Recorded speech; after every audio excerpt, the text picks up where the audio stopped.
ఇప్పుడు చాలామంది అండి జై శ్రీరామ్ అంటేనే వాడు హిందువు, జై శ్రీరామ్ అనకపోతే వాడు క్రిస్టియను, వాడు లేకపోతే వేరే వాళ్ళని చెప్పి అనుకుంటా ఉన్నారు. జై శ్రీరామ్ అనే పదము ఒక 15 సంవత్సరాల కిందటి నుంచి కూడా రాలేదండి. ఒక 10 సంవత్సరాల కింద నుంచి కూడా రాలేదు. జై శ్రీరామ్ అనాలి, ఖచ్చితంగా అనాలనే మాట ఇప్పటిదాకా ఎవరు అనలేదు. ఈ మధ్య ఒక 5 సంవత్సరాలు 2017 నుంచి 2018 నుంచి ఇలా వస్తుంది. అంతేగాని జై శ్రీరామ్ అంటే ఏందండి, ఒరిగేది ఏందండి?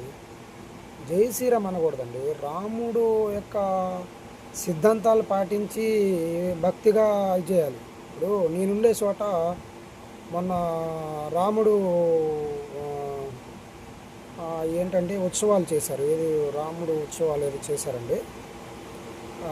దాన్ని ఏమంటారు, ఆంజనేయ ఇది కార్యక్రమాలు చేశారు. ఆంజనేయ ఇది జయయాత్ర ఏదో చేశారండి. అయితే నాకు కూడా కొంచెం తెలీదు, సారీ అండి. హిందువులైనా ఎవరైనా మీరు ఎవరు బాధపడద్దు, నాకు కొంచెం నోరు తిరగలేదు అంతే. అయితే చేశారండి, చాలా బాగా చేశారు. ఎంతమంది వస్తే అంతమందికి భోజనాలు పెట్టారండి. అది ఎవరైనా సరే ఎంతమంది వస్తే అంతమంది భోజనాలు పెట్టారండి. నేను చూస్తూనే ఉన్నాను. శోభయాత్ర ఏదన్నా శోభయాత్ర అది అయితే నేను చూశానండి.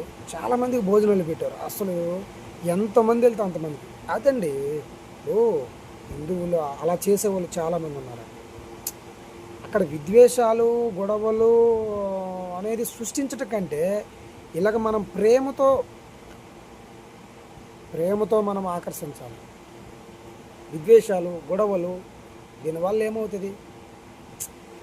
ఏమైనా ఉపయోగం ఉందా? లేదు కదా. కాబట్టి ఎవరు ఏ మతమైనా ప్రేమతో ఆకర్షిస్తే ఏమి పోయేదేమి లేదు. పోతే పోని, వాడు అటు నమ్ముకున్నంత మాత్రాన, వాడు చర్చికి వెళ్ళినంత మాత్రాన ప్రమాదం ఏమైనా ఉందా? వీడు సాయిబాబు గుడికి వెళ్ళినంత మాత్రాన మనకేమైనా ప్రమాదం ఏమైనా ఉందా? వీడు రాముడి గుడికి వెళ్ళినంత మాత్రం ప్రమాదం ఏమైనా ఉందా? ఎవరు బ్రతకాలో బతుకుతారండి. ఎవరిని ఎవరు పెంచరండి. మొదట మనం గుర్తుపెట్టుకోవాలి. మనం వెళ్ళి వాళ్ళు పెంచం.